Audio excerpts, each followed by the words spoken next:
जो सेनाएं चल रही हैं इस देश में, बजरंग दल तो हिंदू वाहिनी तो गोरक्षक दल तो तमाम इस तरह की तमाम जो आरएसएस की टांगे हैं, कहते हैं ना गोजर की टांगे जो हैं, जो इस देश में आतंक फैला रही हैं, और सीधे सीधे अभी इनको कोर्ट को सुओ मोटो लेके इनको आतंकी संगठन घोषित करना चाहिए, मैं मानती हूँ। और इस तरह इन बच्चों पे गोली चलाने वालों के पास हथियार कहाँ से आए, इसकी प्रॉपर जांच की जानी चाहिए,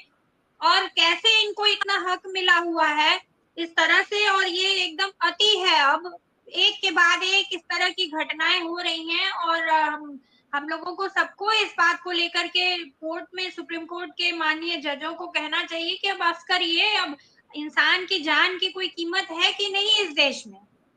बच्चों के ऊपर और महिला बच्चियों के ऊपर कभी बलात्कार, कभी हत्या, कभी कुछ, कानून व्यवस्था जैसी कोई चीज है, सीधे सीधे गृह मंत्री का इस्तीफा मांगा जाना चाहिए, बाकी उससे कम कुछ नहीं होना चाहिए। मैं बनारस की हूँ और बनारस में बता रही हूँ, 4 दिन से एक धरकार बस्ती में गरीब परिवार की बच्ची के साथ जो है कुछ अभद्र हुआ, और पार्क में उसकी लाश लटकती हुई मिली। उसकी माँ चिल्ला चिल्ला के 4 दिन से थाने और एसएसपी के दरवाजे दरवाजे दौड़ रही है, एफआईआर नहीं हो रहा। जल्दबाजी में पोस्टमार्टम करके उसकी लाश जला दी गई, उनसे अंगूठे पे निशान लगवाकर। और वो उसके बाद कुछ संगठन के लोग जो है, महिला संगठनों के लोग रात दिन लगे हैं। बाल आयोग की 16-17 साल की बच्ची थी, बाल आयोग के लोग आके समझा रहे हैं कि तुम क्या करोगी, एफआईआर की कॉपी, तुमको क्या जरूरत है एफआईआर करने की, पोस्टमार्टम की कॉपी, पोस्टमार्टम में कुछ नहीं लिखा, इस तरह से जल्दबाजी में एक मोहर लगा के पकड़ा दिया। तो अब बनारस में ये हो रहा है, और अभी की घटना बता रही हूँ, अभी भी वो लोग एसएसपी कार्यालय के बाहर बैठे हुए धरना देके कि किसी तरह एफआईआर दर्ज हो। किसी की बच्ची लाश में बदल जाती है और एफआईआर के बिना पोस्टमार्टम कैसे कर देते हैं। तो अब इस देश में कानून नहीं जैसा कुछ नहीं दिख रहा है, और ना कोई किसी की बात है कि किसी की जान की कीमत है। मुसलमान की जान की तो पहले ही से कीमत उन्होंने घटा दी थी, लेकिन जो 70,000 72,000 शाखाएं इस देश में चला रहे हैं, वो अपना 100वां जन्मदिन मनाते मनाते इस देश को तालिबानी बना देंगे। जिस तरह से उन्होंने मानसिक जहर फैलाकर इस तरह की सेना खड़ी कर ली है, जिनको हिंसा के पक्ष में समझाया गया कि गांधी तो मजबूरी का नाम है, गांधी तो कायरता का नाम है, अहिंसा तो बहुत गलत चीज है, और जहां न तहां किसी को भी पाओ और बिना मतलब बिना वजह मार डालो, ये सिखाया जा रहा है आज के जवान बच्चों को, ताकि वो बेरोजगारी पे सवाल न करे, अशिक्षा पे सवाल न करे, महंगी होती शिक्षा पे बात न करे, तबाही जो देश में आर्थिक मची है उस पे बात न करे, रोजगार न मांगे, यही हत्या करते फिरे, और उसके लिए उनको मदद की जा रही है। ये जो गो हत्या का पूरा मामला है, मैं एक वेजिटेरियन परिवार से, उस परिवार से आती हूँ, मैंने कभी अंडा भी नहीं खाया, लेकिन मैं इस चीज के सख्त खिलाफ हूँ कि आप किसी के खाने पीने पे और इस तरह से चीजों पे रोक लगाएं। अगर आपको रोग की इतनी चिंता होती तो आप, गाय को तो कोई मारता नहीं इस देश में, गोहत्या के ऊपर पहले से कानून बना हुआ है।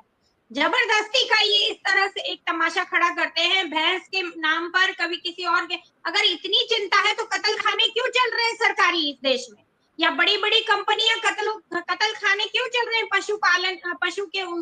काटने वाले, और क्यों इस देश में निर्यात सबसे ज्यादा पिंक रेवोल्यूशन के नाम पे मांस का निर्यात किया जाता है। आप वहां तो जाते हैं तो वहां जाके अरब कंट्रीज में मंदिर का उद्घाटन करते हैं और उनसे गले मिलते हैं, और जहां सबसे ज्यादा निर्यात करते हैं आप मांस का, और यहाँ आकर के लोगों को वो जो मांस कटता है, आखिर में तो वो किसी किसान का कोई जानवर जो है वो बिकता है तभी तो कटता है, और वो बिकता इसलिए है क्योंकि किसान के पास और कोई आमदनी का जरिया नहीं है। आप एमएसपी लागू कर दीजिए,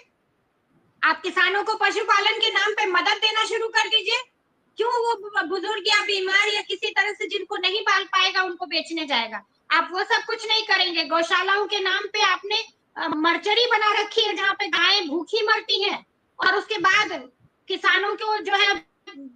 खेत पूरा खलिहान खेत खत्म हो जा रहा है आवारा पशुओं की वजह से। आपको इन सब चीजों से मतलब नहीं है, आपको केवल और केवल गाय की तस्करी करनी है या जानवरों की तस्करी में पैसा उगाही करनी है, वही आपका मॉडल है। आपको मालूम है कि एक बहुत बड़ा धंधा है जिसमें अच्छी खासी आमदनी है, उस पे आपको कब्जा करना है। इसलिए आप इस तरह का रूमर, दूसरे आपके डर और आतंक का साम्राज्य बना रहे, इसलिए आप इस तरह की कार्रवाइयों को करते हैं। उनको कोई गलतफहमी नहीं होगी, ना उनको कोई गाय के मांस से मतलब है, ना उनको भैंस के मांस से मतलब है। उनको खाली लोगों को डराना धमकाना है, इसलिए कभी बुलडोजर चलवाते हैं, कभी गोली मरवाते हैं, कभी इकट्ठा करके लिंचिंग करते हैं।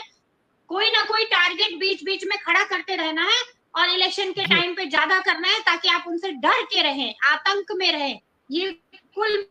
मिलाकर इसी बात की कोशिश है, और इस तरह की चीजों पे रोक लगनी चाहिए, और इस पे कड़ी से कड़ी कार्रवाई इस तरह के तत्वों पे की जानी चाहिए। और हम शहर के नागरिकों का और नागरिक संगठनों का ये चैलेंज है कि हम हिंदू मुसलमान होने नहीं दें, और एक हाथ में हाथ बांध के पकड़ के खड़े रहे। इस देश की जनता अब ये जवाब दे कि तुम चाहे जितनी गंदी राजनीति करो, चाहे जितनी गोली चलाओ, एक दूसरे के साथ हम खड़े रहें, ये हम लोगों को दिखाना पड़ेगा, और यही गांधी का रास्ता है। जब तक हम खुद, ना किसी अखिलेश यादव से, ना किसी राहुल गांधी से, ना और किसी से उम्मीद करने की जरूरत नहीं है। शांति समितियां बना के साझा अपनी कम्युनिटी में, मोहल्ले में इस तरह के और ऐसे तत्वों को पहचानने की जरूरत है। उसी मोहल्ले में आसपास में कोई ऐसा गुंडा पल रहा होगा जो इस तरह की गतिविधियों में शामिल होगा, उसको पहचानिए और उसको, उसका बहिष्कार कीजिए, उसके ऊपर निगाह रखिए, उसकी शिकायतें दर्ज कराइए। ये सब काम जब तक हम आप नहीं करेंगे ना, ये इस तरह के आतंकी पलते रहेंगे हमारे आपके पड़ोस में, और हमारे ही बच्चों को पता नहीं कब ठोक देंगे जा करके। तो हम लोगों को ये करना पड़ेगा, बुलडोजर के खिलाफ भी करना पड़ेगा, और जैसे भी, क्योंकि अब इस देश में कोई कानून का राज या किसी न्यायालय में न्याय मिलता हुआ तो नहीं दिखाई दे रहा है।